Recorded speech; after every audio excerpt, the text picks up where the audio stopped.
બહાર લઈ લીધા હે. ત્યાં એમના જાણે કેમ બીમાર હોય એમ બેઠા રહેતા હતા. એટલે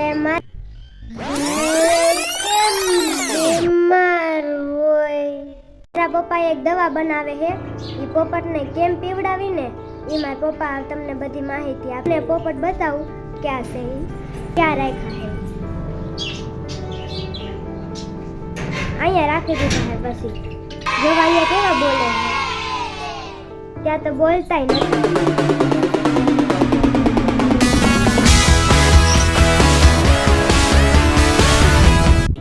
જય રામાપીર, જય માતાજી. કેમ છો મિત્રો? મજામાં? હું પણ મજામાં.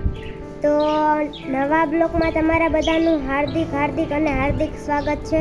તો મિત્રો, શિયાળાની મોસમ હાલે છે અને પોપટ હાલતા બીમાર પડી જાય.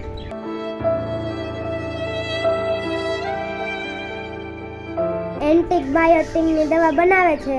તો કેવી રીતના બનાવે તે હાલ હું તમને દેખાડું. સૌ પહેલા અડધો લીટર પાણી લેવું. આ છે એન્ટીબાયોટિકની દવા, જે તમે વિડીયોમાં જોઈ રહ્યા છો. તેનો ચોથો ભાગ આ પાણીમાં ઓગાળીને પાવાનો, જેનાથી કોઈ પણ બીમારી હોય તો તે મટી જાય. તો હવે આપણે પાણીમાં ઓગાળી લઈએ. સૌથી પહેલાં ટીકડીને ચમચીમાં નાખીને ઓગાળી લેવી. ટીકડી ઓગળી જાય એટલે અડધો લીટર પાણીમાં નાખી દેવું. એટલે આવી રીતના પાણીને મિક્સ કરી નાખવાનું, જે તમે વિડીયોમાં જોઈ રહ્યા છો. આ એન્ટીબાયોટિકની દવા રહી તે તમને પશુની મેડિકલે મળી જશે, એટલે કે જ્યાં ગાય ભેંસની દવા મળતી હોય ત્યાં. તો મિત્રો, હવે આ દવા પણ બની ગઈ છે અને મિક્સ પણ સરસ થઈ ગઈ છે. પોપટ જેમાં પાણી પીતા હોય તેમાં આપણે આ દવા હવે નાખી દઈએ. તો તમે જોઈ શકો છો અમે કેવી રીતના પોપટની વાટકીમાં પાણી નાખી દઈએ છીએ. તો મિત્રો, હવે એન્ટીબાયોટિકની દવા બની ગઈ છે. તો હવે આપણે પોપટને આપી દઈએ. અને તમે ખાલી 3 દિવસ આપશો ને તોય પોપટ પાછા સ્વચ્છ થઈ જશે. તો ચાલો હું બતાવું મારા પપ્પા પોપટને દવા આપે છે.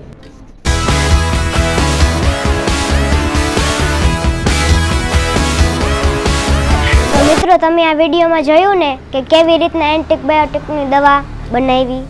જો તમારે આવા પોપટ હોય તો તમે આ એન્ટીબાયોટિકની દવા પીવડાવીને સારવાર કરી શકો છો. આને ખાલી મહિનામાં 3 દિવસ કોર્સ કરાવશો ને તો તે બીમાર નહીં પડે. તો મિત્રો, મારા મમ્મી કરે છે દહીણું. આપણે જોવા જઈએ કે દહીણું કેવી રીતના કરે છે. મમ્મી શું કરો હો? દહીણું કરું છું.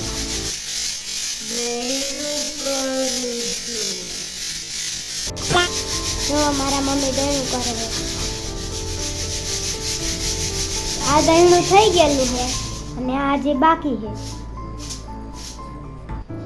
આમાં શું કરવાનું હોય? એમને ચીકડાવો છે. આમાં હે ને કાકરા વીણવાના. કેવી રીતના? અમને સાયણામાં આપણે ઘઉં ભર્યા, પછી ઘઉંને આવી રીતના કરવાનું. આ સાયણા ઘઉં. હા. પછી એમાં આમ જોવાનું કે કાકરો કોઈ રહી ગયો છે તો આપણે એ વીણવાનું. પછી સારા થઈ ગયા એમાં નાખી દેવાના. હા, તો સારા થઈ ગયા હોય એમાં નાખી દેવાના. હજી તો દહીણું કરવું છે. મને ક્યાં આવડે? અને દહીણું કરતા નથી આવડતું? મને નથી આવડતું દહીણું કરતા.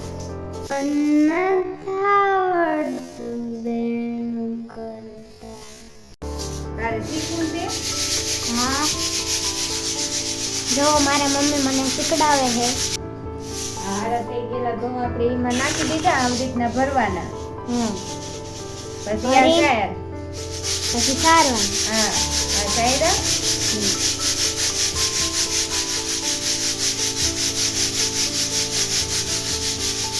હવે ચડાઈ ગયા. હવે એમાં કાકરા કોઈ હોય ને વીણી લેવાના. અને પછી આમાં નાખી દેવાના હારા કલર. હા, પછી એમાં નાખી દેવાના. આવડી ગયું? હા. ઘરઘંટી ચાલુ કરવાની હે તો કરતા હું. હા, ચાલુ કરતી હે. ઘઉં એમાં નાખી દેવાના. તો મારા મમ્મીએ ઘઉં ઘરઘંટીમાં નાખી દીધા છે અને હું હવે ચાક ચાલુ કરવા જાઉં છું. તમે જોઈ શકો છો મિત્રો, અમારી ઘરઘંટી આવા મોરના પીછાવાળી છે. અને આમાં લોટ દરાઈ જાય એટલે આમાં અલાર્મ કેમ વાગે એમ વાગે. તો ચાલો આપણે ચાપ ચાલુ કરી દઈએ.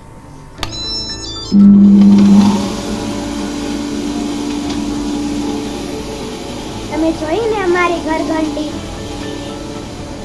કેવી લાગી?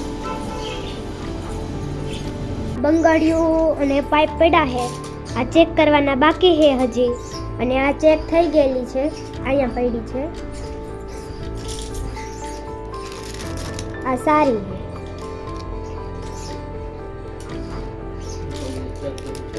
આ ચેક થઈ ગઈ છે અને ઓલી ચેક કરવાની બાકી છે. આ બધી જરીવાળી છે, તમે જોઈ શકો છો મિત્રો. કલરની છે. તો મિત્રો મળીએ બીજા વિડીયોમાં. જય રામ આપે, જય માતાજી. ત્યાં સુધી બાય.